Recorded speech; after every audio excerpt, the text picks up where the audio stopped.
नया साल, नई उम्मीदें, नई राहें। आशा है कि नया साल आपके जीवन में ढेर सारी खुशियां लाए और सफलता लेकर आए। सभी दोस्तों के लिए नया साल बहुत बहुत मुबारक हो। ये ब्लॉग मैंने कल लाने का सोचा था कि मैं ये वीडियो कल डालूंगी, कल बना भी रखी थी, लेकिन कुछ दिमाग में टेंशन्स ऐसी हुई कि मैं नहीं एडिट कर पाई। होता है कभी कभी कि माइंड में कुछ टेंशन्स आ जाती हैं और हो जाता है। देखते देखते दोस्तों 2024 भी बीत गया। हमने कुछ टारगेट सोचा था, अपने लिए कुछ फ्यूचर सोचा था कि हम ये कर पाएंगे, लेकिन कहीं ना कहीं कुछ कमियां रहीं या कुछ हालातों से हम लड़ नहीं पाए। कहीं ना कहीं कमी हम में ही रही कि हम अपने हालातों से लड़ नहीं पाए। हमने समझौता कर लिया कि हम नहीं कर पाएंगे, लेकिन ऐसे अगर हम हार मान गए तो देखते ही देखते हम बूढ़े हो जाएंगे, जिंदगी हमारी आगे निकल जाएगी। फिर हमें जब हम पीछे के लिए सोचेंगे तो हमें बहुत अफसोस होगा, रिग्रेट रहेगा इस चीज़ का कि काश हमने एक कोशिश कर ली होती, काश हमने फिर से कोशिश कर ली होती तो शायद ऐसा नहीं होता, हमारी लाइफ कुछ और हो सकती थी। मैंने भी अपनी स्टडी को कई सालों के बाद दोबारा स्टार्ट किया है।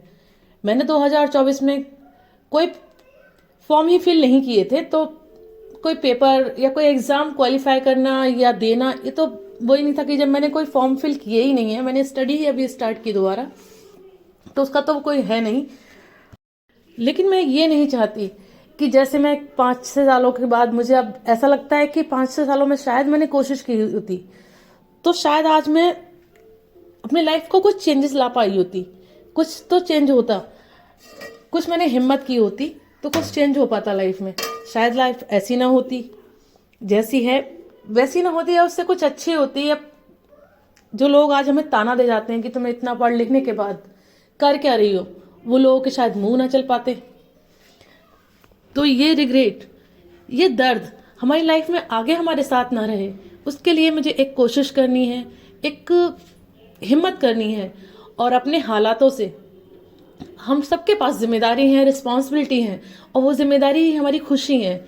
मेरी लाइफ में मेरी सबसे बड़ी जिम्मेदारी मेरे 2 बेटे हैं जो मेरी जिंदगी है। मेरे को उनका सारा काम करना बहुत अच्छा लगता है। शायद हर माँ को अच्छा लगता होगा, क्योंकि उनके बच्चे हर माँ के लिए उनकी ताकत होते हैं।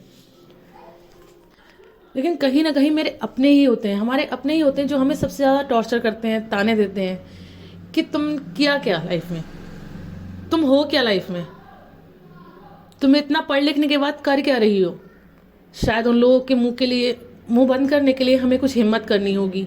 कल हमें भी रिग्रेट ना रहे, इसको सोचकर हम दुखी ना हो कि शायद हमने हिम्मत कर ली होती तो ऐसा नहीं होता। तो एक कोशिश करते हैं 2025 में, और ये संकल्प लेते हैं, ये इरादा करते हैं कि मेहनत पूरी करेंगे और हम अपनी सक्सेस, अपनी मंजिल को पाकर रहेंगे। तो अभी तो मेरे एग्ज़ाम है, एक 4 को है, एक 9 को है।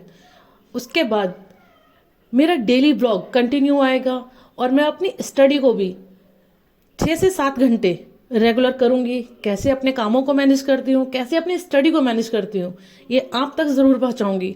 अपनी वीडियोस भी आपको पहुँचाऊँगी, जिस वीडियो के माध्यम से, जिससे कि आप कुछ मोटिवेट होकर मेरे साथ अपनी स्टडी को कंटिन्यू कर सकें। जो बहनें मेरे जैसी हैं, एक बार अपनी पढ़ाई को छोड़ चुकी हैं, वो अपनी पढ़ाई को दोबारा रिस्टार्ट कर सकती हैं। उन लोगों का मुंह बंद हो सकता है जो हमें ये बोलते हैं कि तुम कर ही क्या रही हो, तुमने किया क्या है, इतना पढ़ लिखने के बाद तुम बैठी तो घर में ही हो ना। कभी कभी जॉब पाना हमारे लिए ज़रूरत नहीं, ज़रूरी हो जाता है, बहुत ज़्यादा ज़रूरी। उन तानों के लिए, उन लोगों के लिए जो हमें बहुत कम आंकते हैं, हमें कुछ आंकते नहीं है, वो हमारे हालात, हमारे उसको नहीं समझते। और शायद कल हम भी रिग्रेट करें, हम भी अफसोस करें कि क्यों नहीं हमने हिम्मत करी, क्या कमी थी हमें जो हम एक कोशिश ना कर सके, अपने लिए कुछ कर ना सके। तो आइए दोस्तों, आप भी मेरे साथ स्टडी में लगिए, और 10 तारीख के बाद मैं स्टडी करूंगी, आप अभी से स्टार्ट कीजिए। ये 10 दिन है, नई साल है, नए साल में कुछ नई शुरुआत करें, ऐसा संकल्प लें, ऐसा निश्चित करें, ऐसा कि हम पूरी मेहनत करेंगे और सफलता को पाकर ही रहेंगे।